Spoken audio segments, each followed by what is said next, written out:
Hello, welcome to Narc TV. Today we are at Sunderland Performance Hotspot Fire Station. In this episode we have Razor Sharp, post-punk indie outfit Roxy Girls, whose delightfully discordant ditties have been wowing critics and audiences around the UK. Enjoy.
We started off practicing in Pot Rex, and I think that was just part of a Sunderland community sort of thing that's come across.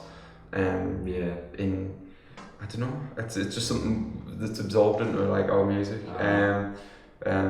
That's also being that we're massive fans of Sunderland music, the Featureheads and Field music, have been big influence on us, and loads of other bands. Frank the Heartstrings obviously have massively helped us in many ways.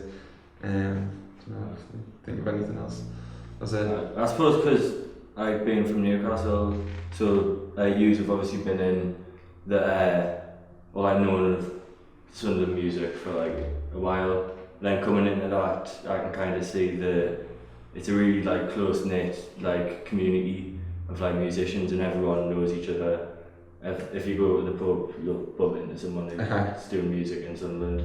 So you do get that in Newcastle, but it's definitely less of a kind of close knit kind of thing as it is in Sunderland. No doubt. Yeah, it's a really nice organic kind of scene. Yeah. And it's quite a fruitful scene as well, isn't it? Lots of bands come out of this area, and as you say, it's a community. People help each other, and it's quite. Definitely. Brilliant. So in terms of your music, obviously your kind of music is short, sharp shocks. You're quite short and spiky. Leaves the listener kind of wanting more, I suppose. Was it always a conscious decision to write that way? What kind of inspired that start? I think it was always something that I had in mind. I don't know if you've had any conversations about it before I joined the band. Yeah, I don't know how conscious it was, or if it was just kind of out of lack of attention span, or because I think it's definitely. I think I've been in bands where there's a lot of long songs, and then I think Tom was the same, and was kind of wanting to get onto something that's just a bit more. I think it's kind of a generational thing. You get bored after 2 minutes of the same thing, so it's just keep it fast and moving. Well, I think it's the sort of bands that we're into and want to sound like bands like the Young Fair have named the Roxy Girls after one of their songs, and see the Featureheads, especially their early stuff. I don't know, it's just fast in nature, meaning you can cram more in a short space of time, and then just you don't have to linger on something because you can play fast. So sorry. I really should have turned that down. How was that? That was very professional. Skeptic. That was That's yeah. not me. Parking news update. Embarrassing. Anyway, back.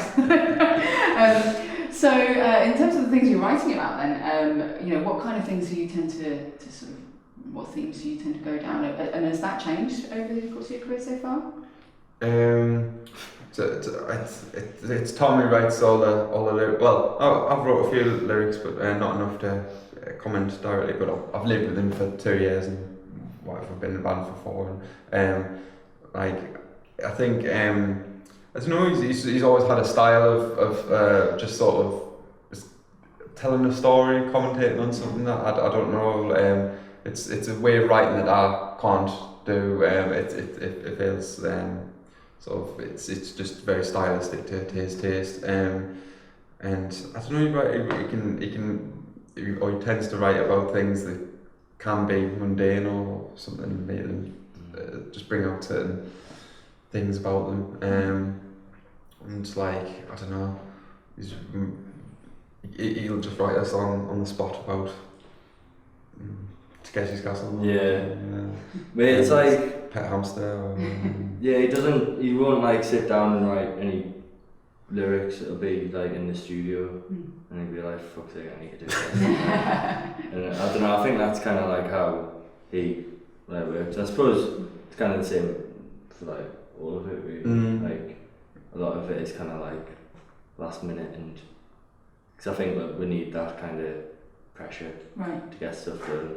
It's like the classic procrastinators.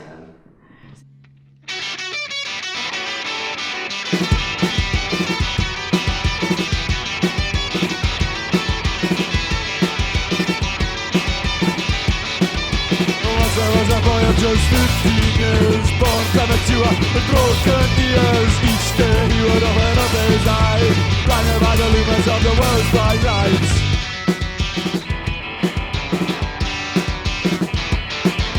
He went to his motherland, signed her name. Which life did I do wrong? Icy mountains, a big tall oak tree, still I have never heard that song.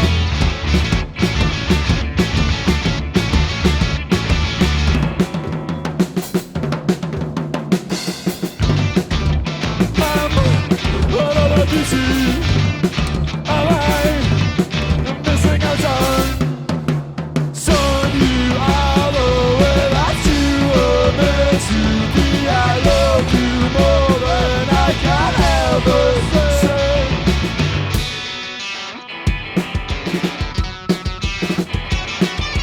Once I was a boy of just 15 years, born premature, broken ears. Then one day his mother brought along, so we got hear that song.